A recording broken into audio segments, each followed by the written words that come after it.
Hey everybody, welcome back to the Short Free Games Talk podcast. We missed you. I'm your host, Chrissy. And I'm Clyde, the co-host.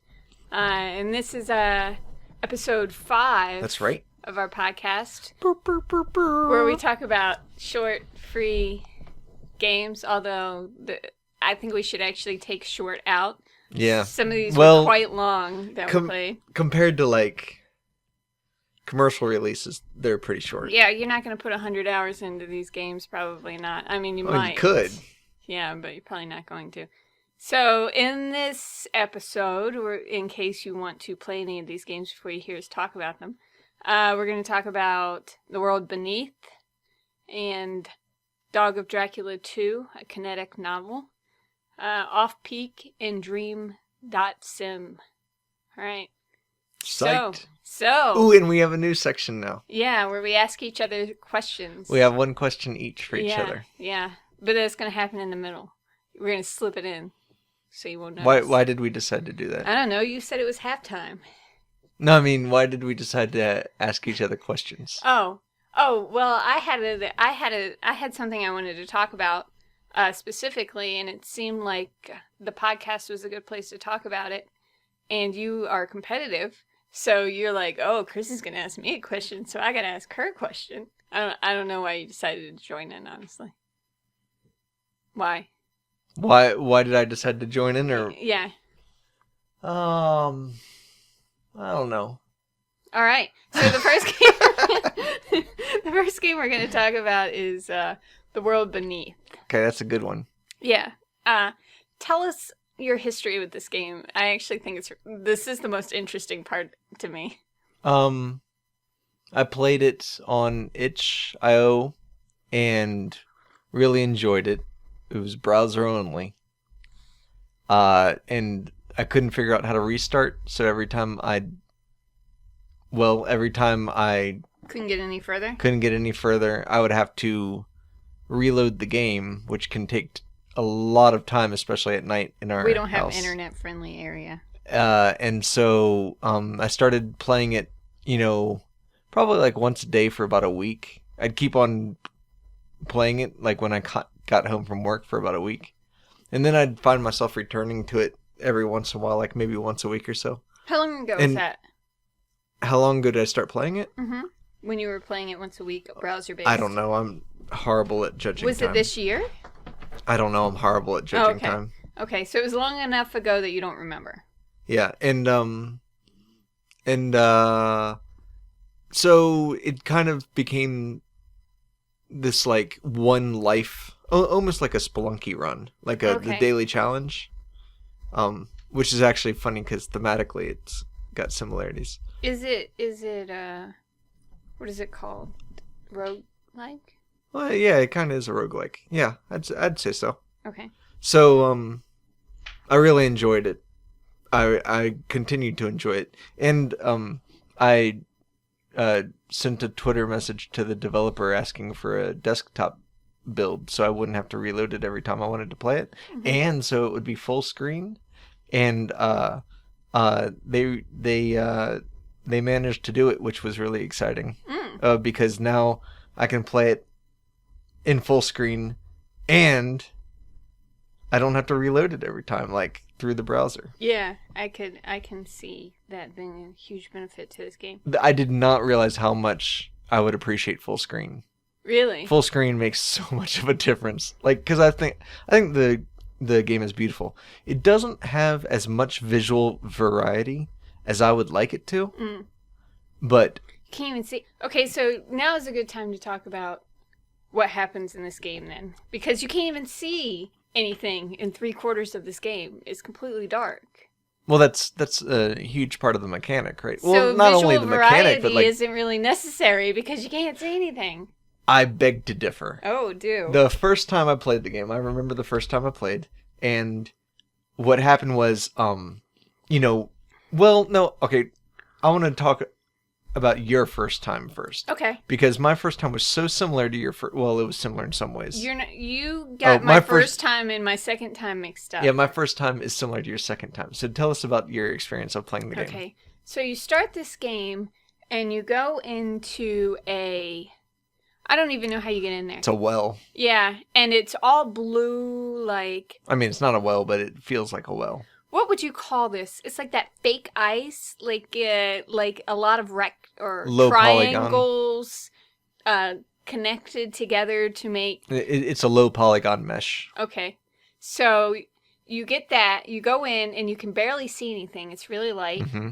But you see like 2 things of man-sized drainage. Right, that you can walk through. And it also has a little chart that tells you how, like, negative numbers, which represents how far underground you are. So you walk through one of the little holes, and you're kind of going down some, and it reflects that with the numbers.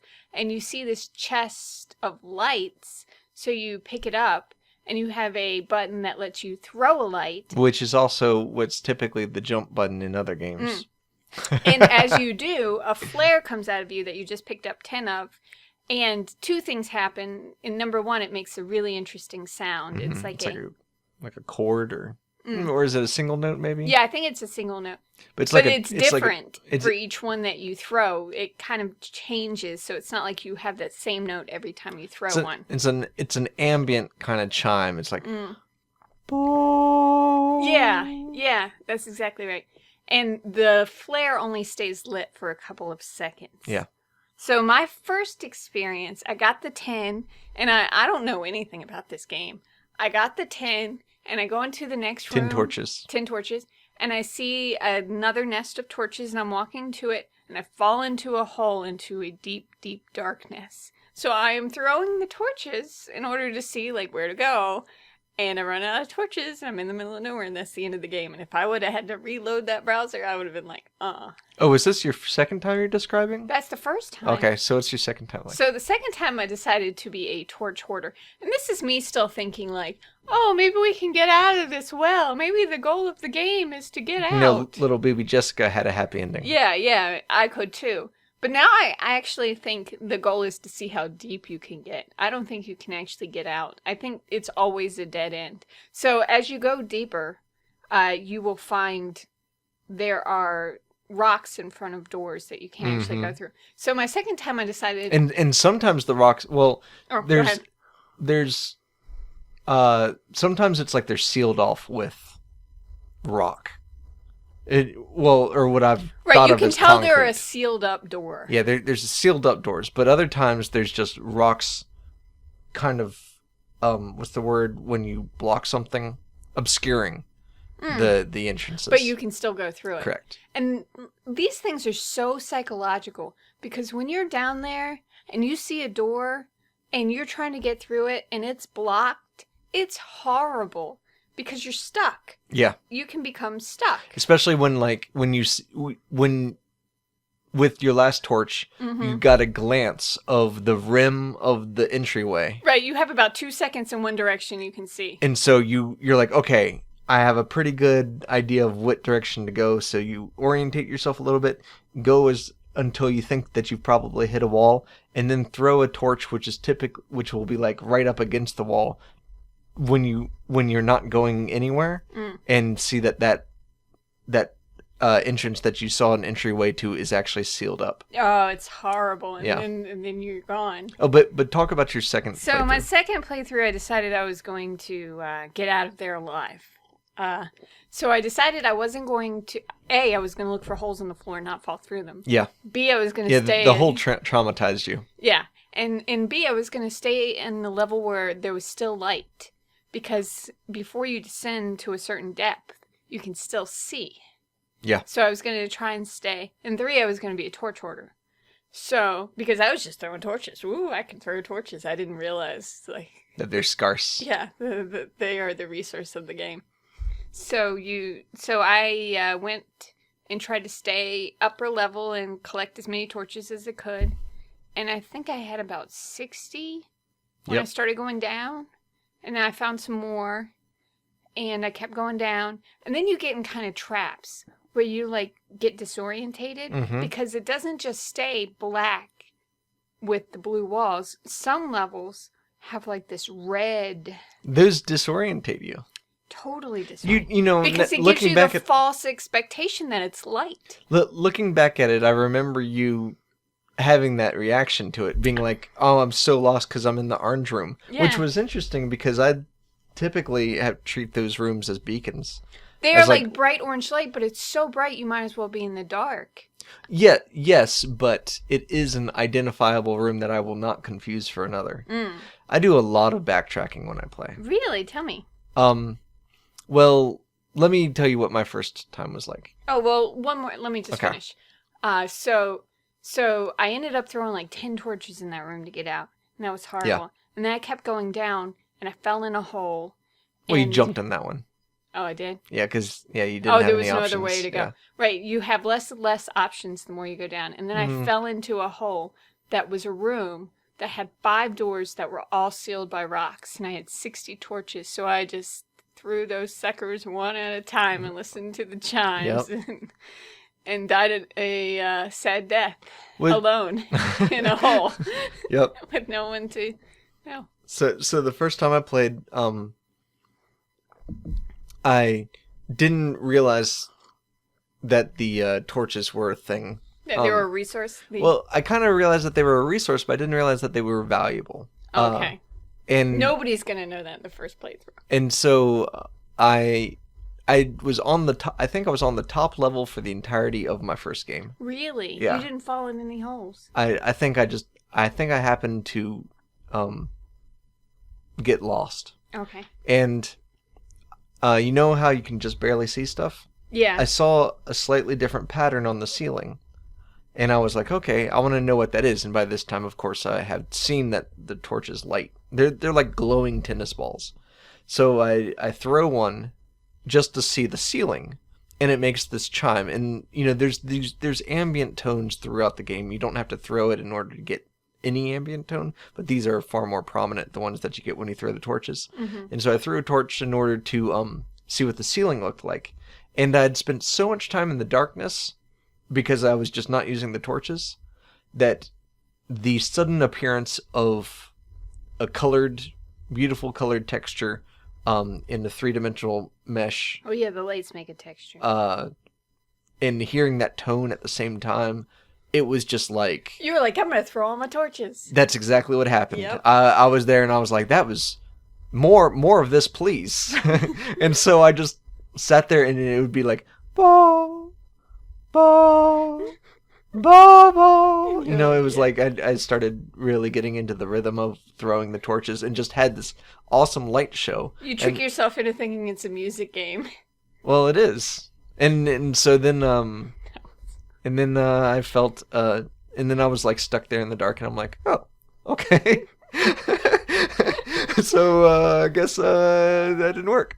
But typically when I play a lot like the way you played the second time, where I start strategizing, where I'll if I see a box of torches, I'll be like, okay, I'm leaving that there for now because it's lighting this room and it's telling me that this room is one that I've been to before.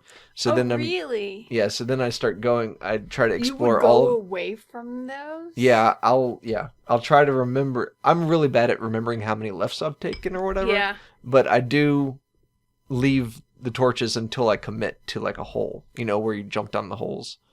Wow. And so then when I feel like I get a pretty good layout of that level, I'll go and collect all the torches and go through the exit that I've chosen, and so on. Do you ever fall through holes? Not accidentally. Okay. And then ultimately I'll end up in a room where I either get so incredibly lost that I feel like I've gone back and forth multiple times, or I'll end up in a room with in a hole with no exits, and so I'll have a swan song. I'll have that moment where I'm using all of my torches, and it's a nice little finale. I love that game. So why? Yeah, that was my next question. Is what is it about this game that you like? So it's so basic, but it's got such good. If they were going to pick all the elements to put in one game together to make it basic, they picked really good elements. Like that's a very big part of the appeal for me. Is I like small quantities of elements, or I'm not saying I like this more than large quantities of elements. What I'm saying is I do have an appreciation and a respect for when a small quantity of elements is taken, all of which feel essential, all of which synergize in such a way that it creates an experience in which you're like, everything about this is so essential to the experience, and also I feel like each of the elements has so much influence that I can appreciate it. Right. There's such a small amount that you get to completely utilize them and appreciate them, you mean? Well, not only that, but like, I mean, the torches is the most obvious example. Right. Having you navigate darkness and then having a ball of light to throw, that's not just a matter of it being useful. It's also a matter of creating a huge amount of contrast with the player action. I mean, you are changing the world around you in that moment, momentarily and briefly. The fact that it's impermanent is really exciting, especially about how that relates to the scarcity of the resource. That there is that was a really good decision. That there is a tendency. I don't know if it's just you and I, but I tend to think that when people play this game, they kind of want to explore as far as they can go. Right. And so the idea that the torches are necessary for that activity, that you're rewarded with them so that you can go farther, and that I'm constantly tempted to use them for rooms, not only for navigational purposes, but because I'll get a sense that there's something interesting going on with the ceiling shape. So you have to like decide whether or not. Yeah, am I going to use this for business or pleasure? Like, is a constant decision I'm making in that game. Funny. Especially you, because you are such a resource hoarder. Like when we play games together, this isn't a free game, but we played. What was that game that I finished when you were out of town? Baldur's Gate. 2. And you wouldn't use anything. You were like, you wouldn't use anything. And you're like that in all of our games. You won't use your resources. You will save them until the end. So I bet that's even more fun, actually using it. Yeah, I think that it probably is related. It absolutely is related. My desire to hoard, I feel like I am spending something valuable when I throw a torch. So when I'm like, oh, I got a glimpse of the shape of the ceiling and I liked what I saw and my curiosity is getting the better of me. It's a big deal. Yeah, and I spend it.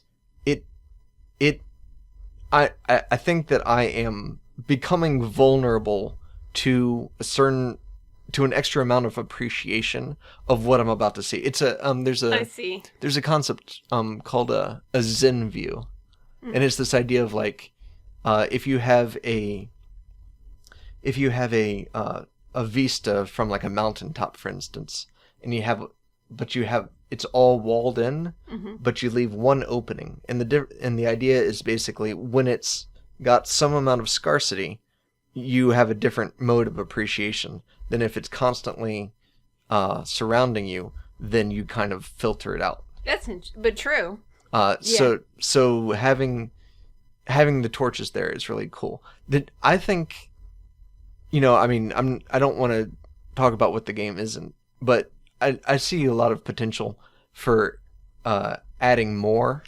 I'm afraid though, because a lot of what is so appealing about this game is not having anything and knowing you're going to get to a point you can't go any further and you're out of things, and because of that you have to make that decision every time. Am I going to throw the torch?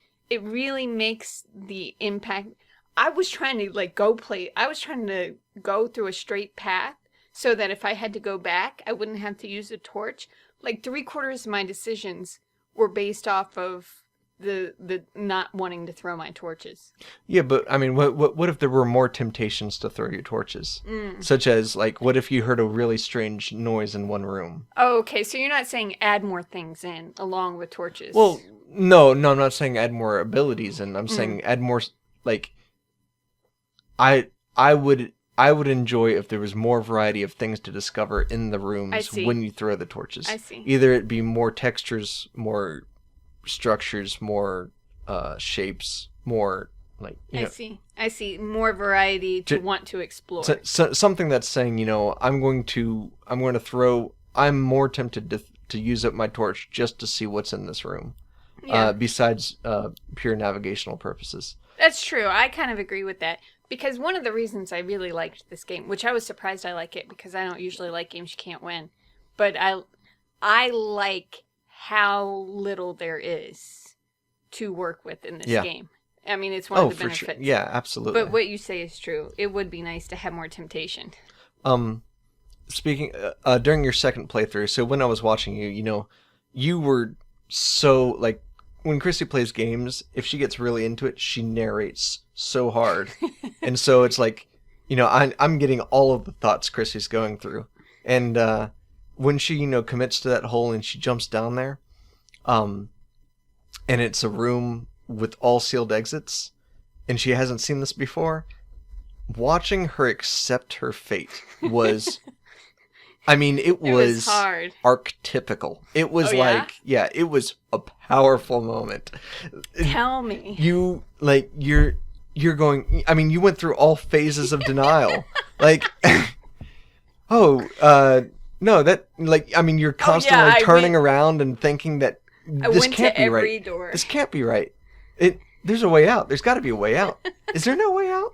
There's got to be a way out. There's got to be... it took you so long to even throw a torch because you're convinced that, you're going to be fine. Yeah. And then, once you realize there's no way they'd trap you in a hole with no way out. It's hard to believe that they would trap... Because in a lot of games, it's sort of like they give it to you. They kind of baby the... It's sort of like this. I went to this thing at the university where they were talking to my coworker about how to have a class. Have a class? Right, how to teach a class. Because he had to give a fake presentation on how he would teach a class. Okay. And so you went to... Okay. Well, because he had his job interview, and part of his job interview, since it was to be a professor, was to show what he would do as a professor. Okay. And so I was there along with the professors to watch it, to see to help him practice. Okay. And so one of the professors said, "You didn't put enough information on your slides. You have to write everything down for them, or else they won't get it on the test. So you have to write every sentence you want them to know." And I had told him already not to do that because I found it insulting when I was a student. If you're going to write it down, why am I even here? Why don't I just get a copy of the slides and go read it for myself? So anyway, I feel like this is kind of a long story for nothing. I feel like that's sort of like what games do. They give you a path to to win. You always have a way out. There's always the right way you're supposed to do it. They kind of make it easy, even if they make it hard. You can always assume that there's a way to win, and that faith it's almost like a religion for your player character. Yeah. It's like they baby or they give it to you know what I mean? Yeah. It's always fair in some way. Yeah, exactly. And then to fall into a hole with no doors. Yeah. Well, and that is a really interesting experience to have, especially because of that faith, to fall into an area, realize that there's no escape, and then look at the pile of torches you have earned, and be like, am I going to do something with these, or am I just going to exit the game? Right. To me, why did I even collect these? Yeah, what was it all for? I have to retrospectively determine the purpose of my actions based off of what I do right now. And that is a really powerful thing for a game to be able to communicate to both of us, completely separately. Watching it happen to you was so exciting for me because it made me realize that it's not just me, and that the game is actually communicating and expressing that type of thing. Yeah, the game is designed really well. It's for what it is, it's designed really well. And the other thing that I wanted to bring up and hadn't gotten a chance to is having the depth meter made a huge difference for me because I wanted to stay above a certain level, and it was all part of my plan. Like, Oh yeah, that was interesting to me. You were like, okay, I don't want to go any lower than this. yeah. Yeah, I liked having scarce resources that I could use to formulate a plan, even though I couldn't win, even though there's no way to, in order to feel like I was in control. Would they you be give able to do it tools. again, or is it dependent on ignorance? No, I could totally. I would love to see how far down I could go. I think I have a better plan next time. I'm not going to fall in any holes. I can only enter and exit rooms that I can enter and exit. Mm-hmm. That's my new plan. But sometimes Yeah, stuff happens. Yes, yep. Sometimes stuff happens. But it's fun creating strategies based off of things you think you can do. I think it's a beautiful game. I feel like it's just incredibly elegant and engaging and fun and wonderful. I love that game. All right. So, do you want to take a break or anything before we talk about our next game? I'm cool. Okay. So, let's talk about Dog of Dracula 2. Dog of Dracula 2 was presented to me from Clyde. He tried to get me to play this game forever as a... But it's about an hour long. Yeah, it's not a short game. As a virtual novel. But it Visual. Visual novel. But it is in fact a kinetic novel. Yeah, you can click stuff, but it doesn't change anything about the game. And it is just there to click. Mm-hmm. So, do you want to talk about this game or you want me to? I want to talk about this game. Okay, tell us about Dog of Dracula 2. So, we just watched Fifth Element again. Yeah. I don't know if people have watched that because a lot of people... Oh yeah, because we're old. Yeah.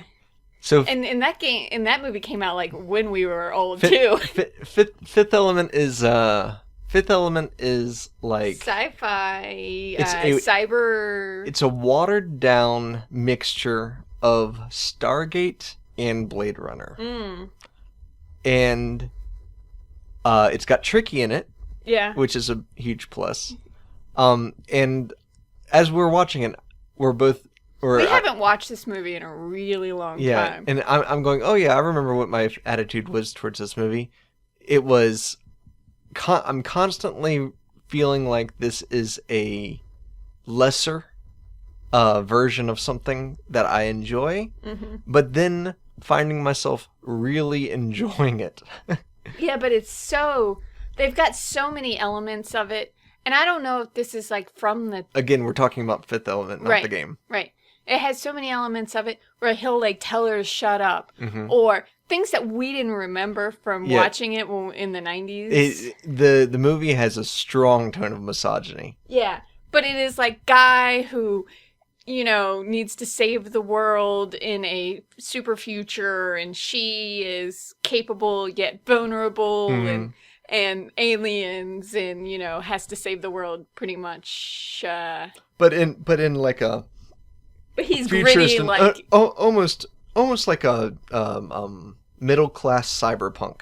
Yeah. You know what I'm saying? Yeah. He used to be in the military, but he quit when his wife left him, and now he drives a taxi and like... But he's not on the run from them. Yeah, but he lives in a cheap apartment. And he drives a taxi. So, when we were watching Fifth Element, part of the misogyny that we noticed was largely this what we started thinking of as a noir narration, like self-narration. Like, she walked in and it was she shouldn't have closed the door. I should have locked the door that day. That kind of feeling. These detectives, or this detective narration of, how they weren't able to not be seduced by dames and alcohol. And even though the dames were up to no good or whatever. Yeah. So we were talking about the noir aspect of that movie, and I think we had recently played Dog of Dracula 2, or did we play Dog of Dracula 2 afterwards? I don't remember. But they were so influenced by each other. They seem to be what do you call it? Pulling from the same sources. Oh, yeah. Okay. But Dog of Dracula 2, instead of just focusing on male power fantasy, it focuses on this absurd version of a cyberpunk detective noir. Yeah. But even though that's the voice of it, is this, absurd version that's humorous, there's still actually a very simple but interesting narrative path that the story takes. That when I see it, when I play through it, I think of it as being incredibly typical. That was what I was going to say about it. But I failed to be able to come up with an example of a story that does the same thing. It's like, it still feels like every cyberpunk story you've ever heard. Like, oh, the corporation is taken over. Oh, everybody's plugged in and we have to stop it. Oh, they got me and now I'm part of it, kind of thing. You know? It does, but I think there's something really valuable to being able to be such an exemplary example of a genre or type. Exemplary example. Oh yeah, sorry. And yet to do something that you haven't seen done before. I think there's that paradox is really fascinating to me. Yeah. Okay, that makes sense. And I really enjoyed some of the lines of writing. There is some really sharp, like, not all of it's sharp, but there are some really sharp lines in that game that made me laugh. 100%, or I would say 95% puns. It's like one pun after the next. Yes, often involving condiments and sugary beverages. Yeah. I mean, this whole thing, I guess it is supposed to be maybe absurdist. I mean, yeah. I guess so. But the thing about this game that I was going to originally, like, noir, you play a lot of noir, but I don't know that I've ever played noir cyberpunk before. But maybe what I hadn't realized about noir before this game was I always pictured, like, I'm in a detective thing and a girl comes in, it's all black and white, and dark and all that. But I hadn't really noticed the language of it. And the language of noir being like self-narration, everything kind of summarized in a line that you want to be clever. Right. In self-deprecating. Yeah. Like, yeah. I'm on hard times and I'm not a groomer anymore. Yeah. We are doing the lines such disjustice by trying to repeat them. But there were some lines that we have one right now. Yeah, Clyde, there was one, hey there, fellow whistle wetter. Yeah. And Clyde actually said, hey, if you ever leave me, I'm going to use that line on somebody. I was like, I love it. He walks up to someone at the bar and says, hey, fellow whistle wetter. And I'm like, you will still be single if you use Oh my gosh, that line. It's such a good line. It is not that good. Dating advice. Do not take it from Dog of Dracula. No, totally take it from Dog of Dracula. 2. Say, hey, fellow whistle wetter, and report to us on how that works to you. I would like to know. No lines work. That one is not going to work either.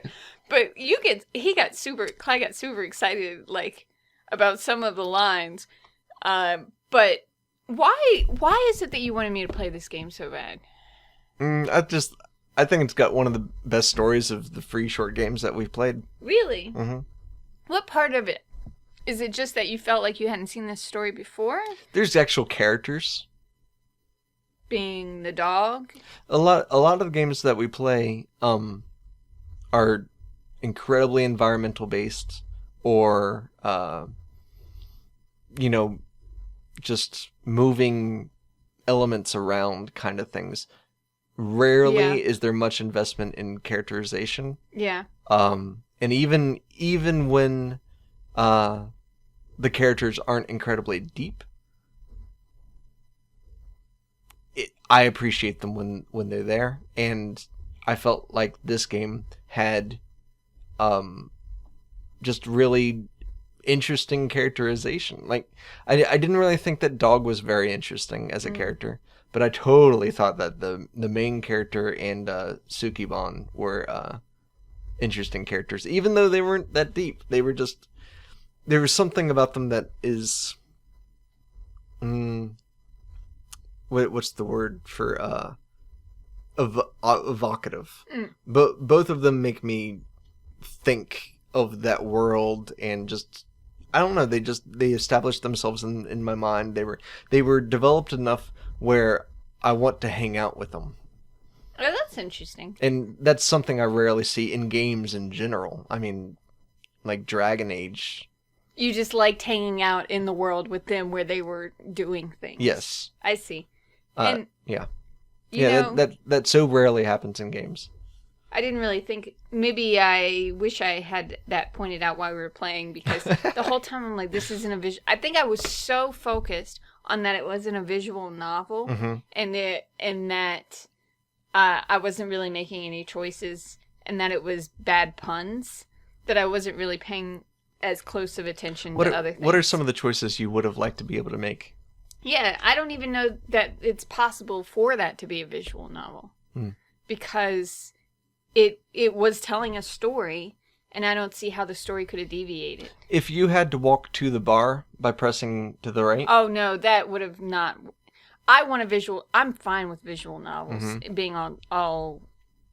Or kinetic novels being all dialogue. I don't need to pretend like I have any control over it. It was just thinking that it was one thing rather than another? Yeah, I think that this was is a my huge fault. part. Yeah. That's what you're saying. I'm alluding to that.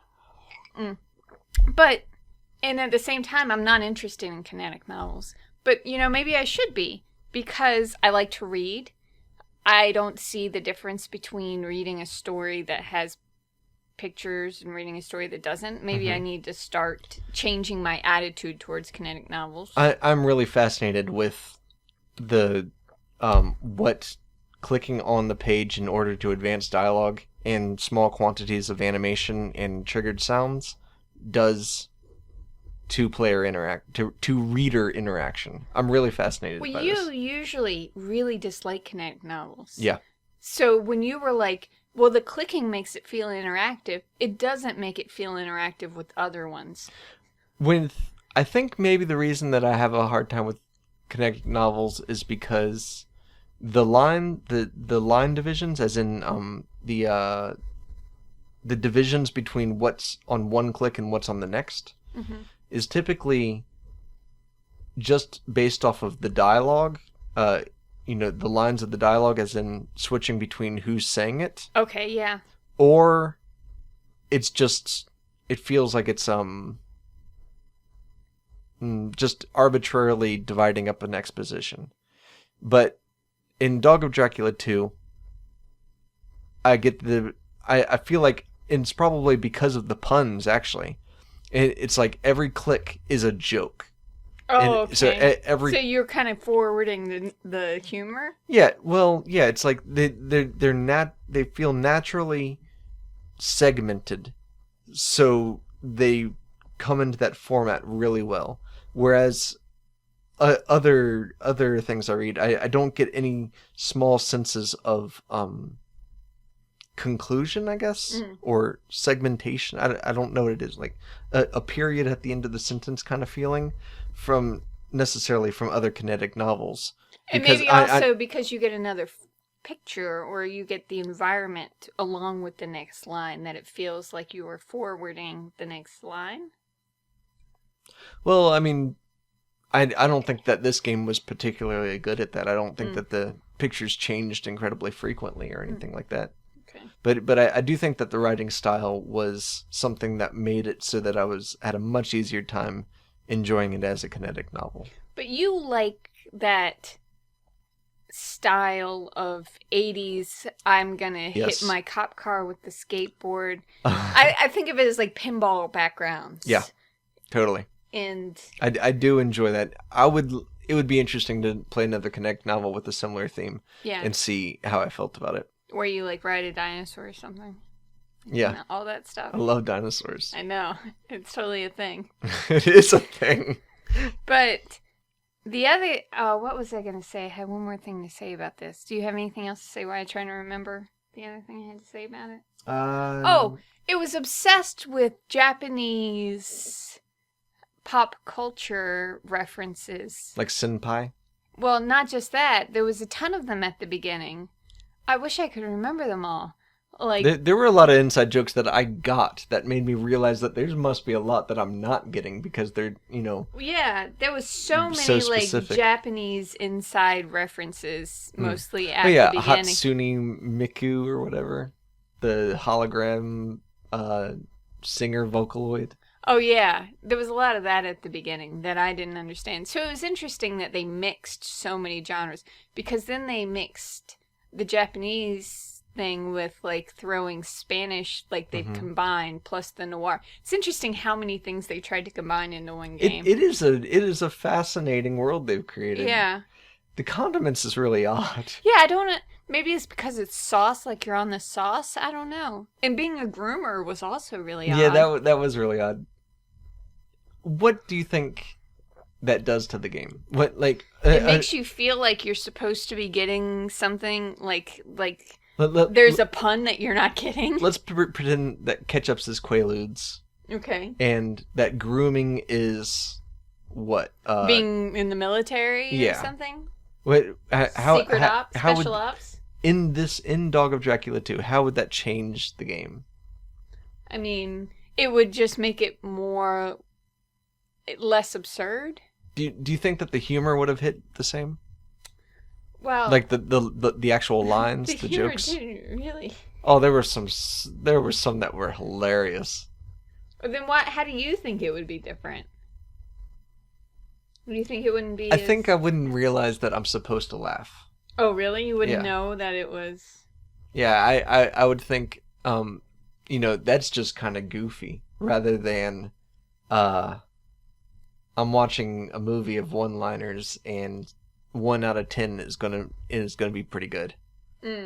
Which is a different type of appreciation, I think. Yeah, they really went all the way in this one. They didn't hold back. Do you want to take a break before we go into the next thing? I'm fine. Okay. So I have a question for you. Time. Question time. And, it's not like I know that there's a lot of criticism, or I hate using the word criticism. This doesn't sound much like a question at all. I know, I'm building up my question. I hate the word criticism because for me it reflects like you're criticizing something. But I know that there's a lot of I know, I don't know why. There's a lot of critique. There's a lot of critique on games, and it seems like it's okay.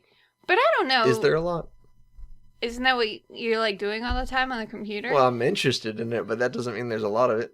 Oh, I just assumed. No, you're just surrounded by it because of me. Oh, I see.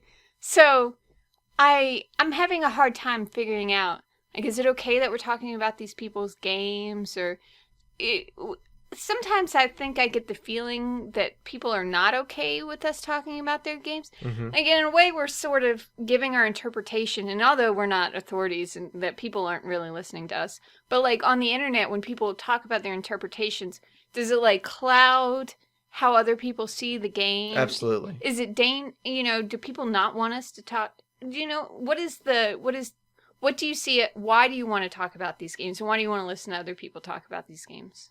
Because it allows me to have lenses of appreciation for when I play games myself. It creates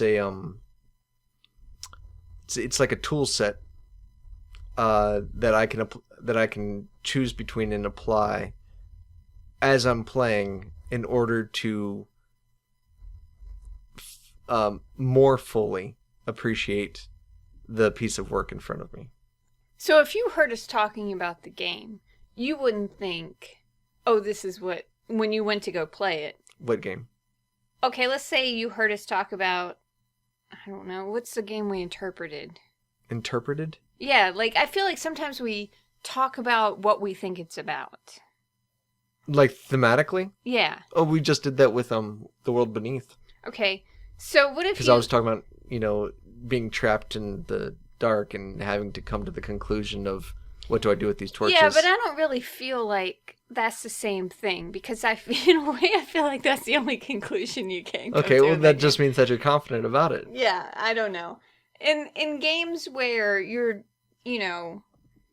can interpret it kind of any way you want, and the I'm sure the person who made it can interpret it however they want.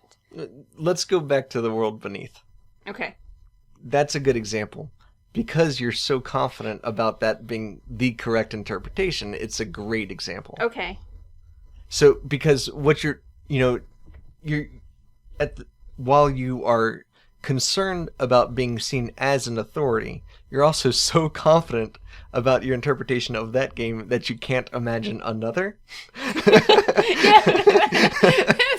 That's because there's like 3 things in that game. Okay. Regardless of what the reasoning is, your interpretation is not the only one. And we aren't the authority on that. Right, well, we're not the authority on anything. But, like, what do you see the benefit is for talking about your interpretations or trying to give your critique on these games? Like, why do you want to have a whole podcast about it? Okay, let's imagine 2 people.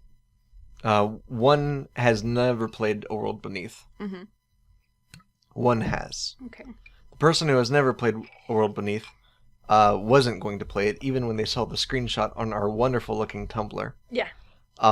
And now that they have heard our description of it, and what we appreciated, what we thought it needed, or, what we think would improve it, what our experience was of playing it, what it reminds us of in our own lives, as they hear that description, something that we said resonated with them.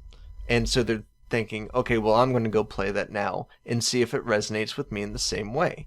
And when it does, or if it does not, well, I mean, assuming that it does, I will get an experience of unity. A shared experience. Yes, it'll be a communal experience. And to me, that is a huge part of art. So you want to critique games for players? Yes. Okay. Absolutely. I'm far more interested in communicating to people who may potentially play the game or have played the game than I am with the people that are actually making them. Games. Not that I don't like the people that are making them. It's just that's not what I'm excited about. That's not your focus for this podcast. So you're interested in having shared playing experience. Yes. Okay. Yeah, because how do you feel about if someone were to listen to us talk about their game and they are not excited that their game is being interpreted? Doesn't it seem like some people are not interested in their game having critique? Very much so. What is that about? What is that about? I don't know. I mean, for different people, it's different things. Yeah, I guess I'll just have to not worry about it. Well, no, I mean, you can worry about it if you like. I mean, obviously, I'm not going to talk about anything I don't like because there's no value to it. It's just my opinion anyway, and I don't want to create a negative experience for someone to identify with. I guess it'd be the easiest way to say it. That's interesting. But I don't know. I need to be more like some of the people I read online that don't mind saying things. Well, look, I still want to consider the second person in my hypothetical. Okay. The person who has played A World Beneath, then listens to the podcast that we just said, and as they listen to it and they think back on their experience of playing the game, they have a mixture of emotions somewhere in between. I didn't get that from it at all. How interesting that my experience differed so much from theirs. Mm-hmm. Mixed with, wow, that is totally what happened to me. But now that I've heard it verbalized, it's more concrete, and the experience I have is now a communal one. So you don't think it's ever going to be like, I'm going in and this is what this game is about, and I won't get my own experience from it because I've already heard. I have no doubt that some people will have that reaction. Look at what happened with you in Dog of Dracula 2 and me calling it a visual novel. Yeah, that's true. I mean, the way that the game is introduced to someone has a huge effect on what their expectations are going in and how they see it and what they're looking for. Yeah. Okay. That was my question. What's your question? Oh, he gets out his little notepad. What is the purpose of categories? Oh, reference. Okay, I can talk about this forever. When you look for something... I know we already asked this on a podcast, but I want to ask again. Oh, yeah? Why do you want to ask? Because you spend so much of your time categorizing your fanfics. So, I like finding things that I like. I like finding out that I like something, and then I consume it. I will, if I find an author I like, or music I like, or a show I like, I want to have everything to do with it. I am a consumer of things that I... You binge. Yes. And so I want to find, when I am in that, I want to be able to find more of it. And for you, when you want to find more of what you like, you go to the creator. Mm-hmm. And for me, when I want to find more of what I like, I go to the category. Well, in that sense, the creator is just another type of category. Yeah. I guess that's true. I didn't think about it like that. But for me, I always think it's subject matter. So, for example, I have a Tumblr site. I ship Kaisu, which is two boys that are in a Korean boy band. What boy band? EXO. EXO. But they actually don't make very much EXO fanfic. It's just these two guys like doing random stuff. And so I find like, oh, they have a wolf theme in their songs. So I find all the wolf fics, or I find all the hybrid fics, or I find fics where they're doctors. Do they have a mega wolf theme? Oh, it's nega wolf. It's nega. I'm a wolf. Yeah. So I categorize the fan fiction based off of subject on a Tumblr site. But for example, when we first got really into Animal Collective, I got really into Animal Collective, and I wanted more of it. So I spent a lot of time listening to it to find out what was happening in it, so I could categorize the things I liked happening in it to find more of it. Like singing in rounds. So it's just a matter of being able to find more. Exactly. Okay, then I want to bring up tonight's example, or at least my thoughts on it. Okay. It seems that what you did tonight was you took stories that are already categorized and then created a cross-reference category that also applies to them. What are you talking about? I don't have this. I have only been partially listening to you talk, Okay. So I can't really give you a specific example. Busted. But I can use Dog of Dracula 2 for an example. Oh, please do. Okay, I want to keep it games. Okay, so if it's as if you had a list of kinetic novels. Okay. And Dog of Dracula was included in it. Okay. Dog of Dracula 2. Right.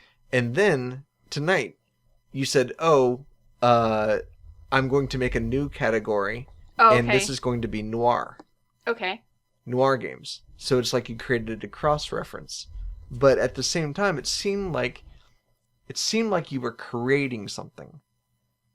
It felt to me that you were actually creating something just by conceptualizing another category that you could put a different assortment into. Yeah. Okay. I do that. What is the value of that?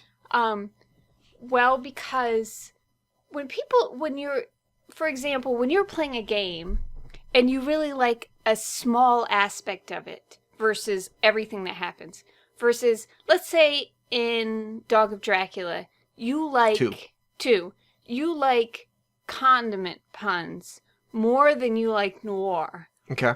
Or you know, so in order to break up everything that happens, I'm about to sneeze. Get ready. You can identify what you like the most and find more of that. I like condiment puns. I don't like noir. So I'm going to create a new category of condiment puns. So is that to bring in condiment people? No, it's because you're refining. It's all about splitting up the things that you like in order to find more of it. Like, yes, it is It is about bringing in more people. Yeah, exactly. So you have all the noir people, you have all the condiment people, you have all the cyberpunk people. You can split that story up. You have all the Japanese pop people. All right, I understand the value there. I'm more interested in the value for people who have already read the story. Well, for me, I like really specific things. I think I spend a lot of time with things that I like to find out what I like about it in order to refine it. So I get really specific with the things that I like. Right. So I want to break things up as much as possible for other people to find their specifics. And for me to find it too. Okay, so it's purely... And it's for me too. In order for me to find out what I like, I have to split up something into all of its elements. So what you're saying is that you have something you like. Yeah. And you're atomizing it in different ways. Yes. So that you can further formulate what you're actually enjoying. Yes. So I can take out all the things that I'm not as interested in, and I can find out all the things I am interested in, and then I can combine all those interests into one thing that I can further explore. Okay, see, my hypothesis was that the value of this was that if you have Dog of Dracula 2 in a noir category, and you have Dog of Dracula 2 in a cyberpunk category, then when you're approaching it at different times, you yourself who have already played the game, when you're approaching it at different times, you can say, oh, I just saw this when I was looking through my cyberpunk list, and then you would do a cyberpunk read. Like, you would be paying attention just because of the category. Oh, so you're saying the category does the same thing as what I was saying with the criticism. Yeah, you are creating an expectation. Yes. But I categorize because I want to create the expectation.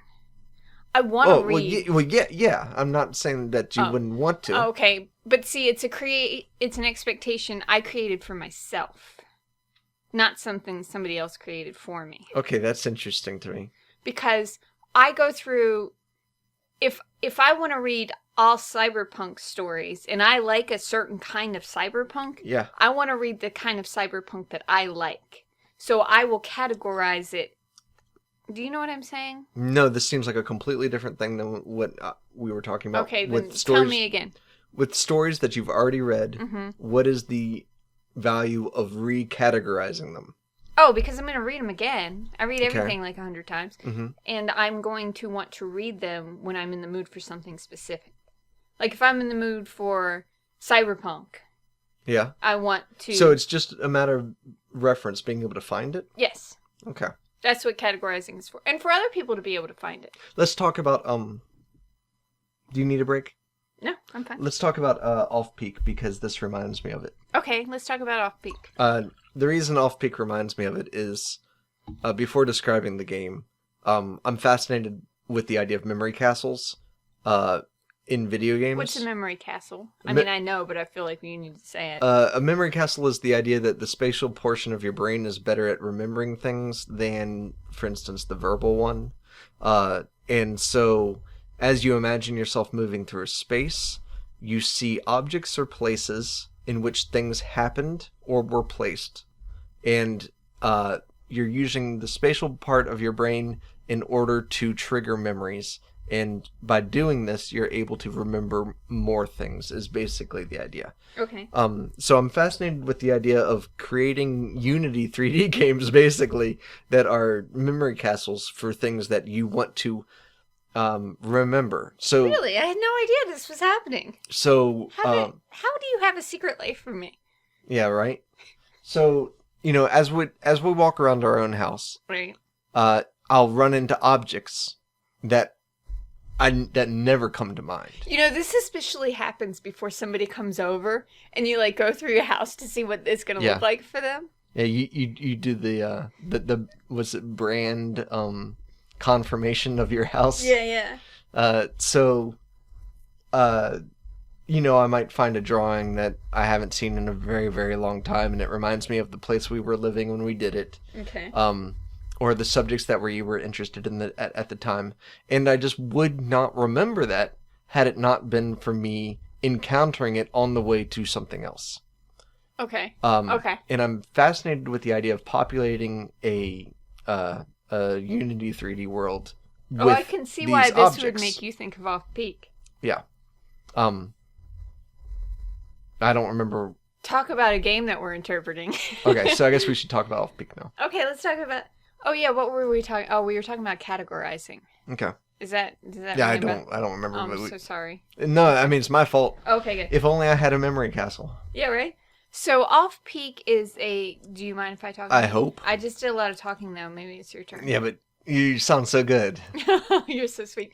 Okay, so Off-Peak is a game, and here's the interesting thing about Off-Peak. It is sort of a gallery of interesting art and games and things of that nature. Poster art. Well, I don't know. It's not just poster art. There's there's all the the stained glass and the whale and the dog and then the graffiti. There's a lot of graffiti, like city graffiti. It's not just poster art. Yeah, that's true. There are murals. Yeah, and there's the katana on the ground and yeah. You know, the more I think, the more you talk about specific instances of things that exist in this game, the more fascinating the amalgamation itself is. What does that mean? I'm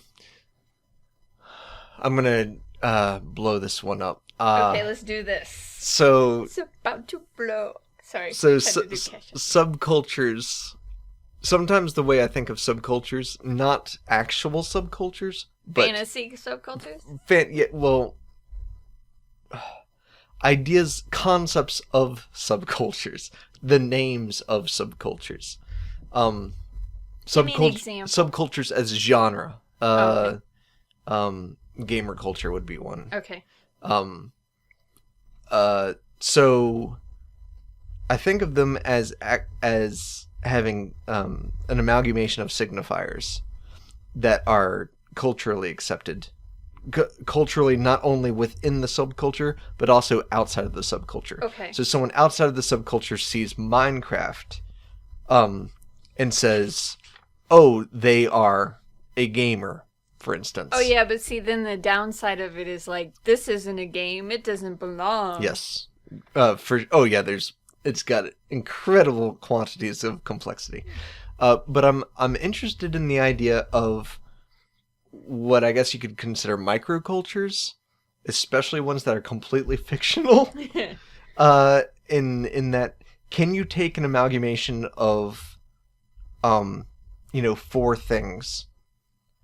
So, for instance, create a certain look of a costume, create a certain activity that seems kind of ritualistic, create a greeting, and then create a religion, and then put them together and make a fictional subculture.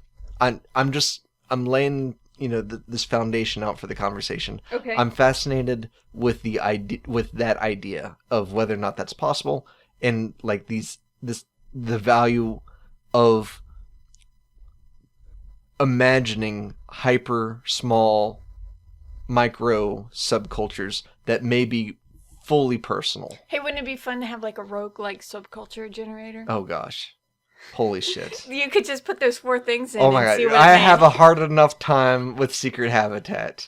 If we have a subculture generator, I mean one that I'm not talking about I'm not just talking about some bot that generates a couple words that you put together and No, it's I'm you talking just about do those four things and then you see the world and it actually, it engages me. Holy shit. Can you imagine closing that program down? Yeah, oh. I totally can, but that's me. But go ahead. It would be no one understands. I just went to Narnia. And no one believes me. So this game you feel is a amalgamation of four things of subculture? So gaming culture, poster... board gaming culture specifically. Well, they are also playing Netrunner. Well, that I consider that a board game. Oh, really? Yeah. Okay. Poster... Yeah, poster apparently art. They're in... What country? Polish posters. Thank you... Yeah, Empty Fortress. Empty Fortress for tweeting that, so we knew to look up. To Yeah, find out. we thought it was all the Original art. Yeah, we thought it was original art, but it's actually really helpful to know that it seems that there's a heavy amount of Polish, specifically Polish, amazing poster art, and movie art. That's such an interesting thing to be into, like but we're going to the right place. We haven't even talked about the space that all of this is in. Okay, so you're in a train station, and in it is what Clyde was describing, and it's like somebody made a space of all the stuff that they like. That's what it feels like. Yeah. Originally I thought it was like a space for all their art. Well, I think that it's yeah, me too. I thought it was like a museum where they were trying to put their art in context so that you would, especially the stairway scene. So there's a stairway you go up, and it's like you're going into laser tag, right? Mm-hmm. Like it's dark, and it's got like Christmas lights-ish kind of deal, making you look like you're going through not an actual space environment, but a space environment that someone has created in their strip mall area. Mm-hmm. And you're going up this set of stairs, and every segment of stairs you're going up, there's a painting or a poster on the wall that you're facing. It's like you're going up a ramp. Yeah. And so what it turns into is like, this is mandatory time of looking at this poster. Yeah, you're going up the stairs for maybe about 3 seconds or 5 seconds, and during that time you're facing the picture the whole time. And it's like a slow zoom, and then you can examine that picture as long as you like, and then turn, and there's another one, slow zoom to it. Yeah, you're not given the choice to look at it. Mm-hmm. And so you are technically. But... I mean, you could go back down. But basically what is it that you're always talking about, game design? It's like they've designed a way for you to look at it for the right amount of time for each one. Yeah.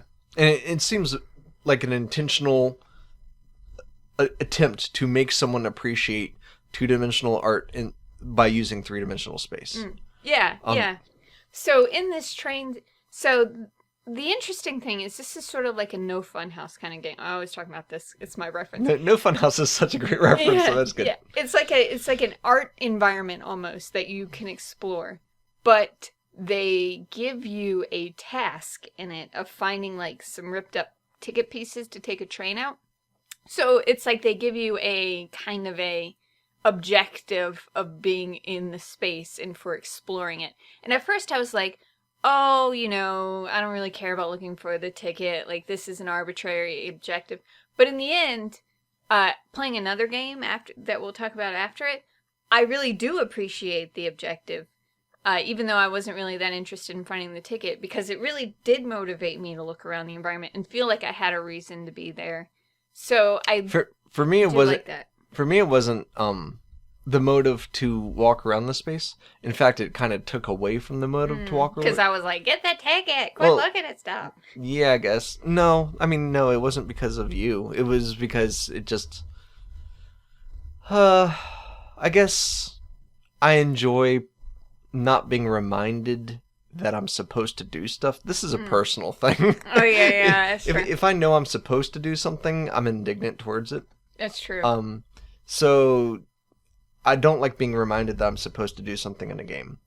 But the reason I did appreciate the tickets was because it gives you the impression of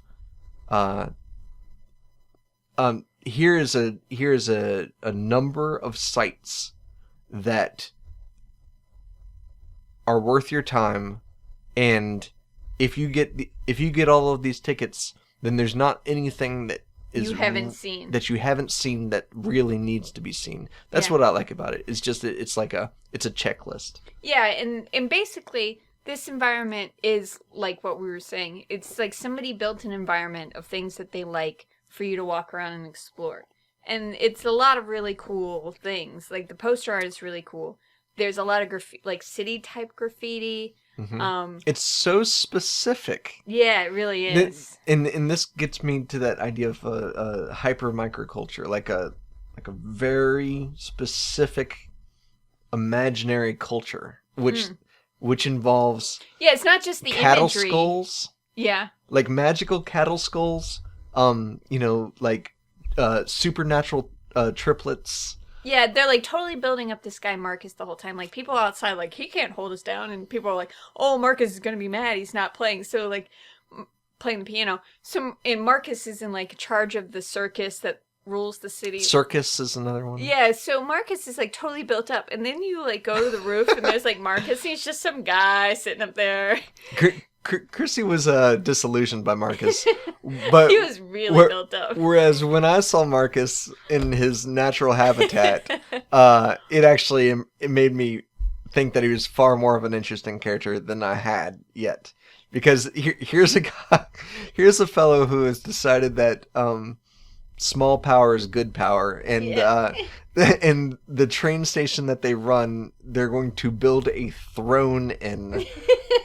He's gonna have some cattle sitting around him. Yeah, and you know what? I didn't even realize that like there's cattle and there's magical cow skulls. The magical cow skulls were really interesting.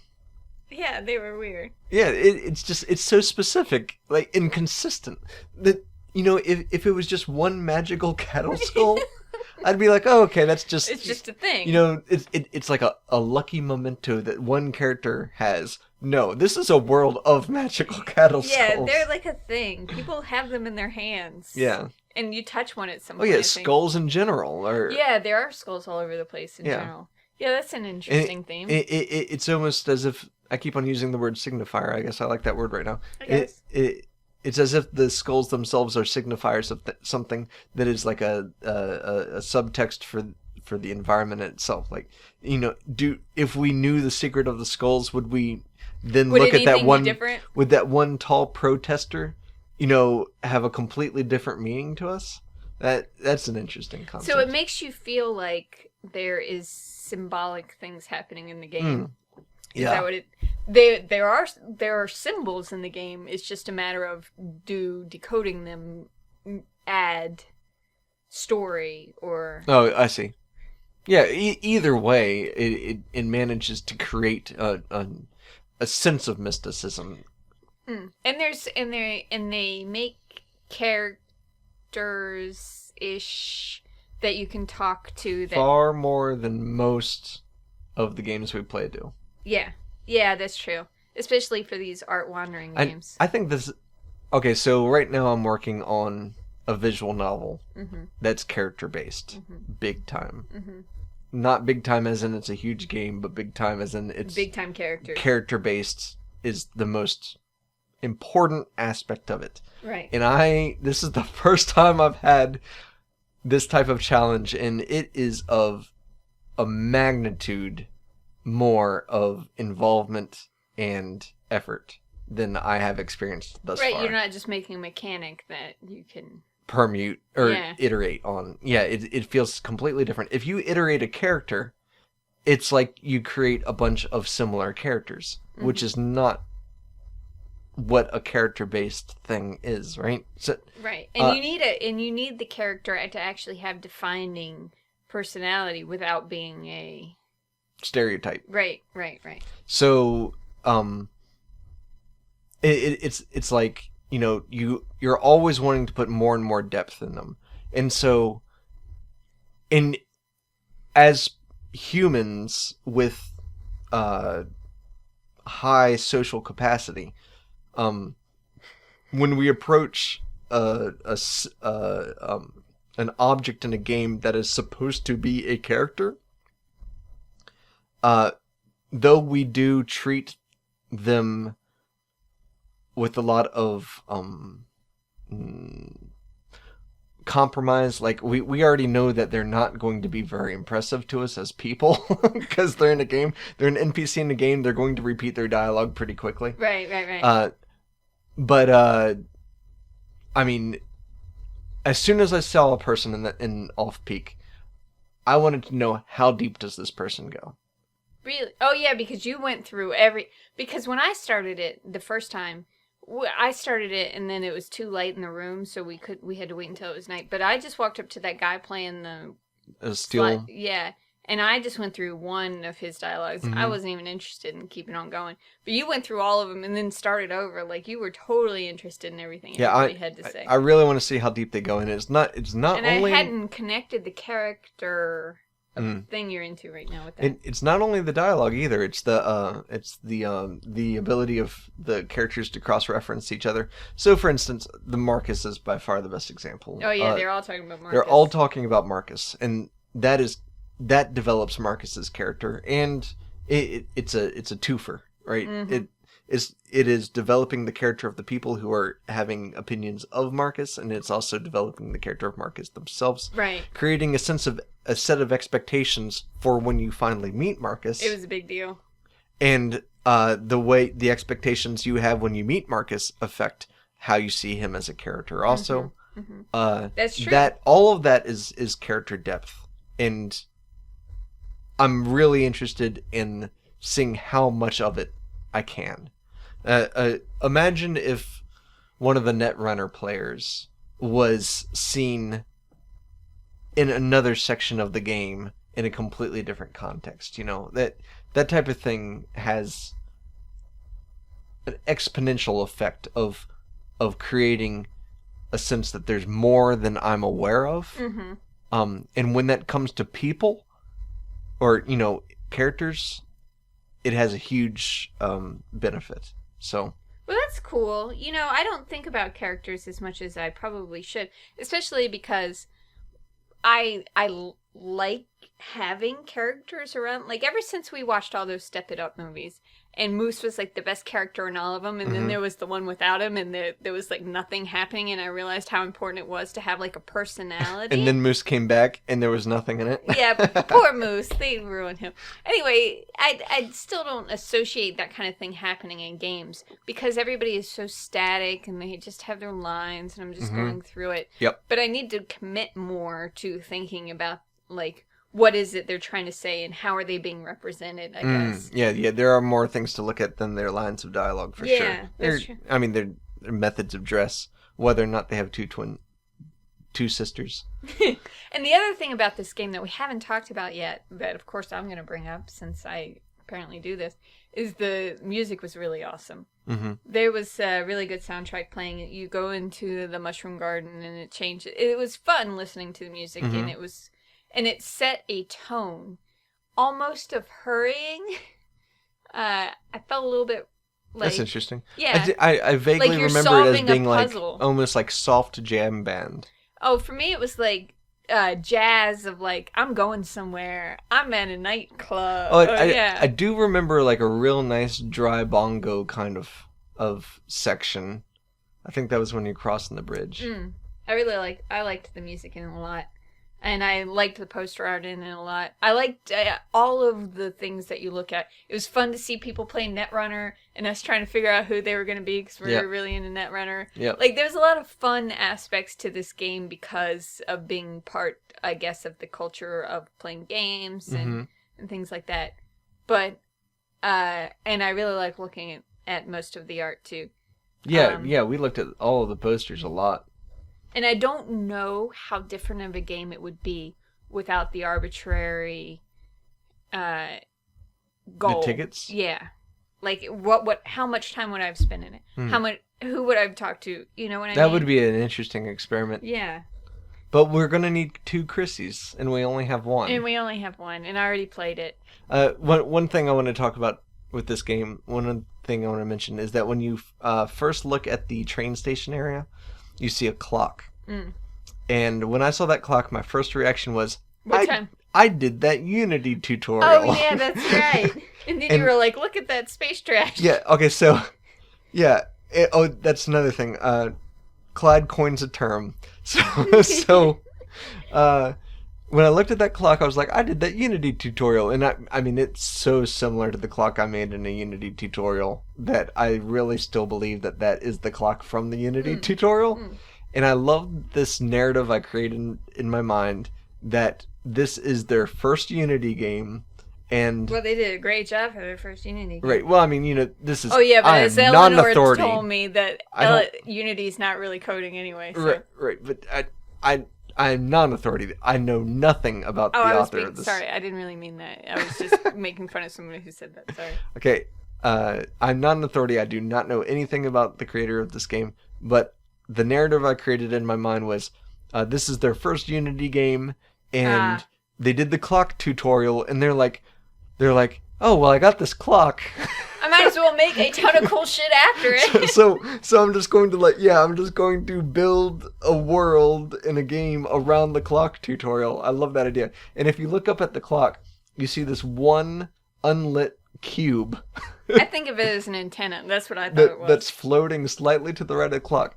And when I saw that, I'm like, hey, Chrissy, look at that space trash. Which I love that term now that I've said it.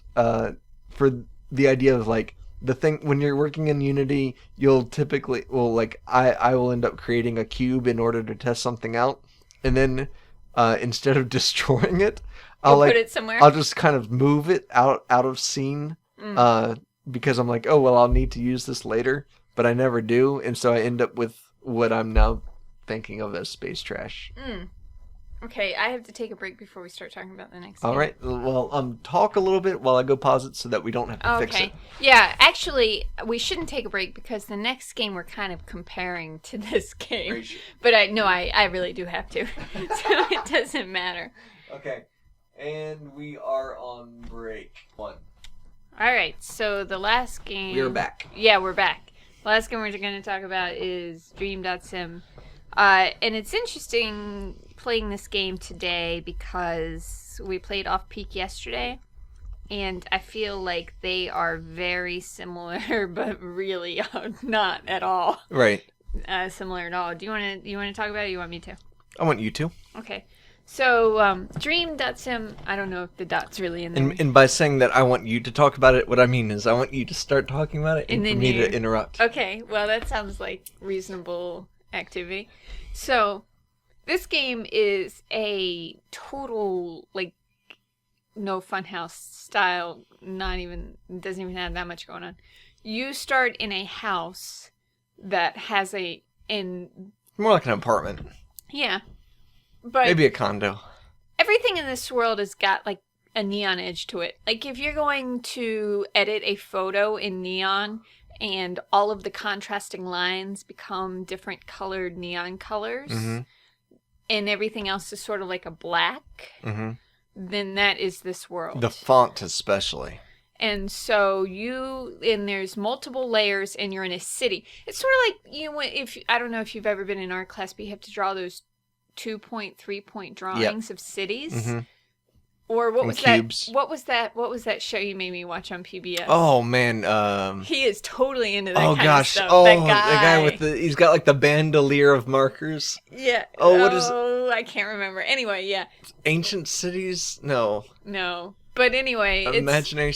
It's sort of like a 2-point drawing of a city. It's all straight lines and paths and tall buildings of multiple layers, and it's all in that neon black neon. And it's almost like you want to play, what was that game we played where you run and you Mirror's Edge? Mirror's Edge. It's almost like I actually thought about playing Mirror's Edge on it to have something to do. So verticality is very important in this game. And you can jump. Lateral movement. And walk. And it's not totally static like I'm saying. There's moving neon things that are I don't know how to making geometric shapes. Well, in some cases there's how do I describe it? Use your words, Clyde. I'm thinking of how to. So in 80s cyberpunkish kind of films or even sci-fi, a lot of the displays will be bluish pixelated displays that are created by sets of vertical lines. Yeah. You know what I'm talking about? Oh yeah, I kept calling it Tron, like in Tron where they build the. Oh no, not now I'm talking about something slightly different. So okay. if you know what a scan line is? I'm afraid not. Okay, so imagine if you were supposed to, if you had a a black and white picture of a duck. Okay. And it's all like a solid duck silhouette. Okay. And you put a piece of tracing paper over it. Okay. Okay, and then you have a blue pen. Okay. And then the only places that you can draw are you take a straight edge that's lined up horizontally, and you draw a horizontal line, and then you go down a little bit, draw another horizontal line, go down a little bit, draw another horizontal line, but you're only drawing on where the silhouette is black. Okay. So can you kind of imagine what the image of that is? Have you ever done that? That sounds really cool. I don't have a memory of doing that. Okay. But it's that's kind of similar to how CRTs draw images on the screen. Okay. And so that CRT imaging technique is very apparent in older sci-fis. So, this game has that kind of image on invisible layers, kind of like flying across like a news feed. Okay. But they're not actual letters or words. They're just kind of, or at least not that I could distinguish. So that's one type of texture that's going through this massive electronic neon city. That also they have on the bottom layer, they have words or letters. Yep. And backwards letters that are not necessarily forming words. We spent a lot of time examining those. He means him. Well, you were there. Going, what do you think this means? It would be like the word work. Sometimes it would be scrambled, so it might be like WKRO, for instance. Yeah. But then other times it would be... Half of it would be backwards. Half of it would be backwards, yeah. And then... Some of them weren't words at all. One of them was by, and just the B was backwards. But I guess if you make the U and Y backwards, you wouldn't notice. Yeah, I mean, some of it was just like a combination of vowels and consonants in pairs. Mm-hmm. Yeah, sometimes it would look like they would just take sections of words and then repeat them in multiple ways. And So, Chrissy and I had a little bit of a debate with this game. When I was playing it, I was constantly saying, oh, wow, like, there's so much different stuff. I haven't been here before. I haven't seen this alleyway yet. Because when I was going through, I was finding all sorts of slight variations. So, for instance, I would see, different letters being arranged in a way that I hadn't seen letters be arranged before. Or a couple times I saw, like, triangular kind of sculptures. And oh, yeah, just to be clear, as far as we know, and there could be more that we don't know, the goal is to walk around this world. Yeah, we were not aware of any sort of actual objective. The closest thing we found to an actual objective was to jump up high. Well, that, and there's a stairway immediately outside of your apartment that spirals upward. Yeah, but it disappears when you start walking. Yeah, so it's not like it's got missing steps, and it's hard to see as it is. But you can jump up, and it's multi-tiered. So once you start going, you kind of want to go up. But there's also no characters.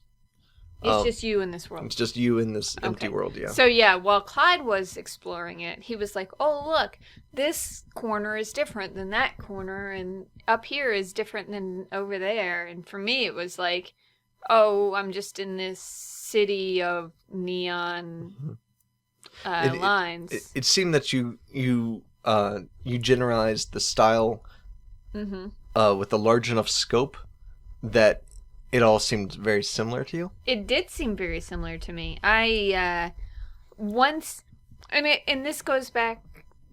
You're shaking the table too much. This goes back to Off-Peak. Like, I was trying to create an objective for myself in order to stay in the world because the visualization of it, or the images, or whatever, the stuff in the world, wasn't interesting enough for me to want to hang out in. Wait, in Dream.Sim or in Off-Peak? In Dream.Sim. Right, in Dream.Sim. So I kept thinking, maybe if I had like an arbitrary goal, I could appreciate... Like a ticket? Yeah, but see, I didn't really even care about the ticket part. I think it was just a goal. So I can't tell if I had something to do. That's why I was trying to think, like, maybe I should play Mirror's Edge in it. or something. Or where maybe it's all about traversal. Yeah. And there's an endpoint, right? Yeah, and maybe I should get to the... Yeah, like this goes back to us talking about Weebler Park. Mm-hmm. Like maybe if I know there's a beginning and an end, Mm-hmm. I can... But just walking around looking at neon images, Mm-hmm. you seem so into it. And Yeah, I'm really into it. And explain to me what that's like. So I think this is going to be patronizing. Towards me or the game? You. Okay, well that's okay. I hope none of our listeners... Or not you particularly, but your viewpoint on this particular game. Well, no, I mean, I am really... Okay, I'm just going to jump in. Do it. I'm sorry. I feel like my viewpoint starts where yours ends. That's the patronizing thing I was going to say. Okay. I find myself generalizing the entire stylistic all of the elements and their similarities into one clump of it's a neon world, right? Mm-hmm. And so then as I start exploring it, that generality becomes more detailed. You know, maybe the difference between me and you is that I don't have any kind of affection towards that style of art or the building style. You know what? I think you're absolutely right. Because if this was Art Nouveau world, I would be like, I'm going to stay here forever. We're moving in. You would be like, check out these orchids, yo. Yeah. Yeah, I think it all has to do with your personal aesthetics and whether or not you're interested in looking at that specific aesthetic. Okay, then let's talk about the aesthetics, though. Okay, let's talk about it. Or the styles. You know, you were just like 80s-ing it up this week, weren't you? Oh, yeah. Yeah, you were. Completely accidentally, too. Mm-hmm. And you are like so into 80s crap. Well, there again. Well, the thing is, you create such a huge generality that like it's not. It's not that it's useless. It's that it's dismissive. Well, it's just that our aesthetics are so different on this point. I haven't categorized it in my head except for like all that 80s stuff that Clyde's into that I don't care about. So the category is for the purpose of dismissal. Right. Because I don't have anything I like about it that I want to further explore. Right. I just sort of like have a... creating a reason. Yeah, a category of dismissal. That's what is the category of. So, well, let's establish whether or not you have any interest in appreciating it or not, right? Well, the thing about this game in this world was it's really cool. The world, I thought it was pretty. I thought it would be fun to be in there if I had a reason to.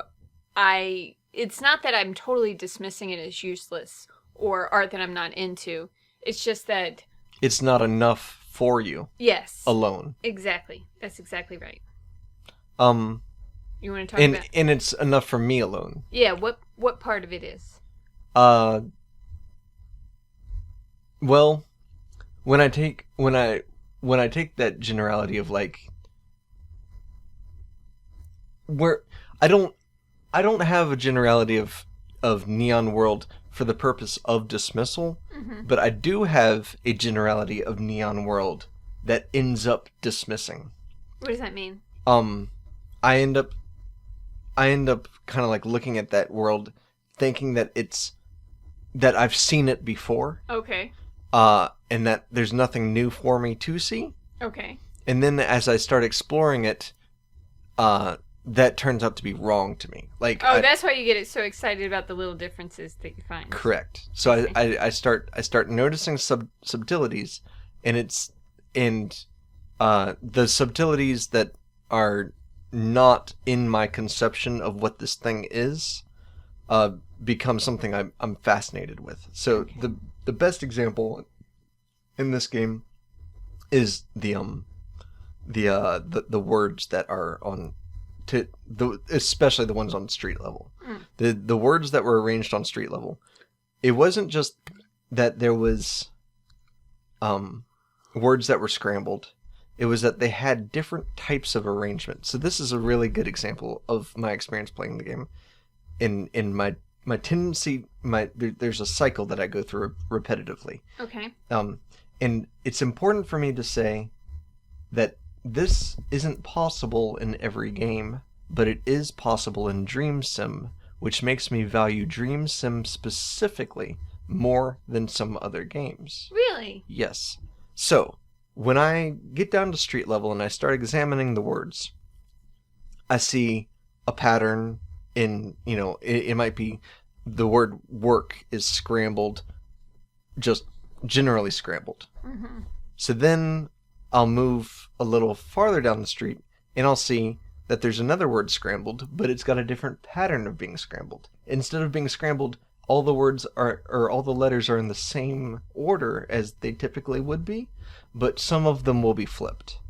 And then I'll go a little farther down the street, and then I'll see that it appears that one word has been cut up into pieces and then pasted in a staggered spatial order. And so as I'm going through, I'm seeing constant iteration and constant changes of the patterns of organization. And I kept on thinking that I had a good concept that was going to be able to predict everything I saw, and therefore I needed to look at no more. And then as soon as I went, not even a block, I would find another example of something that is done in a different way than what I had seen thus far. But it's being different does not necessarily make it interesting. Yeah. Yeah. So what is it? Is it just that you really enjoyed the style of art? Like, what's happening to you that you are actually becoming engaged? Do you know what I'm trying to ask? It's hard to do this without an example of something that didn't engage me, right? Right. Well, you didn't spend a lot of time in the apartment. The apartment that you start in? No, I feel like I spent about the same amount of time. I mean, I saw that there was a computer, and I looked at my sculptures on my shelf, and yeah, in the end, I think it's just art style. Now that we've gotten down to it. Yeah. You mean for you personally? The difference between us enjoying the nuances of art styles. Like, once you're in there, is that your motivation to see how it's different, or you're just curious, you're not even thinking about having motivation? If we imagine a hypothetical game where it's all fabric textures on buildings, right? Mm-hmm. If the fabric textures seemed different from each other, but not incredibly different from each other, but not close enough to each other that I could kind of recognize clever iteration, then I think I wouldn't be interested. I did such a horrible job explaining that. Well, and I'm not hating on this game. I thought it was an interesting game, and I'm not hating on art games. I just can't figure out, what it is that you're supposed to be doing. Mm-hmm. I guess. I think, I don't know what you're supposed to be doing, but the way I see this game and a lot of other games is that they're creating a place for you to be. And we have had this discussion where in order to appreciate a place that is pleasant to be in, you have to have an initial reason to stay there. Mm-hmm. And I understand that. And for you, just looking around and seeing the differences and being part of the art is enough. Do you think that's because you're an artist? What about a city? If we go to, let's say we go to Baltimore. Mm-hmm. Walking around, say we get a hotel in Baltimore. Okay. And we start walking around mm-hmm. The central business district. Okay. Are you fascinated by what you see on the next block over? Probably, yes. Okay, so what is that So fascination? it is about exploration. Because that is like exploring. Like you feel like an explorer. Mm-hmm. So maybe I need to have the mind frame of I'm an explorer, like the same way I feel when I'm exploring a new city. But it's not giving that to you, right? No, but I could try. Maybe it's something I could try. I know everybody's probably sick of me going like, what am I doing in these games? But like I think what I'm trying to get at is like different things that you are appreciating so that I can Let me just go ahead and say I am not one of those people.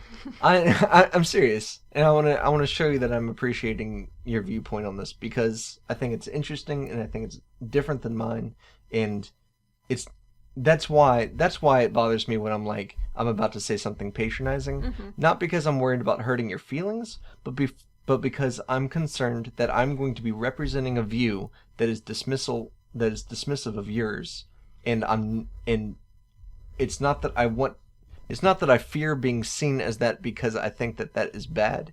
It's because I am fascinated by your view, and I don't want to give you the impression that I'm actually dismissing it because I want to make sure that I get to see what it is. Right, but I don't feel like I'm making any progress. Like I still feel like I'm saying the same things or I'm having the same feelings during these games. I have an idea. Okay. When you said the word exploration, it made me think, you know what? I think that might be a huge generality that not only we're using in this conversation currently, but is used when describing these games typically. And it sets a precedent.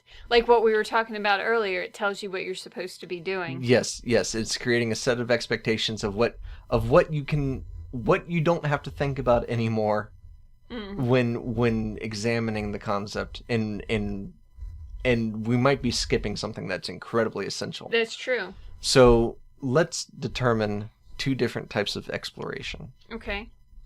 And I'd like when it came up, I was thinking about how different it is exploring in Dream.Sim to exploring the central business district of Baltimore. Okay. Those are two massively different forms of exploration. You're not going to die. There is no sense of danger. Right. In Baltimore. Yeah. Wait. It's the only place I've ever felt safer when I saw the police. Okay. It is scary. So the sense of danger is a huge, I think, is a huge element of exploration, if only for heightened adrenaline, which then creates more. Yeah, but you're also involved. Like, you're there. You're in that environment. You're not just looking at it. All of your senses are involved. It's not just you're looking at something. I wonder how much of it is what I think of being the highest priority of difference is or the most influential difference is just the permanence of where you are, as in you can't quickly be not there. Yeah, but if I was playing this game on the Oculus, then I bet I would be interested in it for a lot longer. Really? Actually having traverse, actually getting to jump up and walk down those paths. It would be, I guess, dangerous would be one element. It would add many more elements to it. Yeah. Other than, and exploring would suddenly become a thing instead of just like looking at some stuff. So I'm currently hypothesizing that the only thing that would make it a huge difference is if once I decide to leave, if it takes me 20 minutes to get out or not. Oh. See, I guess you can put yourself in a situation, but for me, I'm just looking at something. Well, I don't understand what you're saying. And how long do I want to look at it? I'm not actually exploring this world. I don't feel like I'm exploring anything. I feel like I'm looking at something, and how long do I want to look at it for? So it's that it's requiring constant intentionality. I don't know what that means. You are having to sustain active interest in order to engage with the game. Yes. Well, that's I feel like that's solved by making exposure to the game mandatory. I don't know what that means. You wouldn't... I wonder if you wouldn't be having to say to yourself, oh, well, I'm going to make sure to look at this brick for 5 minutes so that I can fully appreciate the game. I think that that's just something you end up doing naturally when waiting. Because your mind has to be doing something. So if you're stuck in an area or in an environment for a certain amount of time without objective, then I think your brain automatically makes an objective. You start doing that type of thing. Right. That's true. So how do you wait in this environment for a long time? I don't know. I mean, like... The Oculus. If only I didn't get motion sick with everything. I don't know. I mean, does Dream.Sim need that? I mean, I don't know that Dream.Sim needs anything. Like, for people who aren't me, for people like you who can walk around and enjoy environments and feel like they're exploring, it doesn't. I mean, like you talked about before, every game doesn't have to be for every person. Yeah. Like, you don't have. If you try to do that, you're just going to ruin every game. It's just that I want to become a person that can appreciate. There's just so many of these games, and I just want to. Well, some of them you like more than others. Yeah. And it's because, is it because they're creating different types of exploration, or is it because the environments themselves? Yeah, I don't know yet. But when you were talking about it being an Art Nouveau world, I would totally be like, yeah, I'm going to stay here forever. Right. So I think a lot of it is aesthetic. Just personal aesthetic. But, yeah. Okay, do you have anything else you want to talk about? No, but I hope this conversation comes up again. And I'm sure it will. Oh, yeah. Every art game we ever play is going to come up. I mean, come on. All right. This was a slow week, but I enjoyed playing these games with you. Yeah. We had a hard time this week, but we were snowed in. Yeah, there was a lot of... we had to pay attention to snow a lot this week. Yeah, it snowed a lot, and I was sick. And... During the break, I was shoveling the snow that fell off the roof in front of the door. Yeah. We're in a winter paradise right now. Well, anyway, I hope everybody has a good week playing games. And have fun. Bye.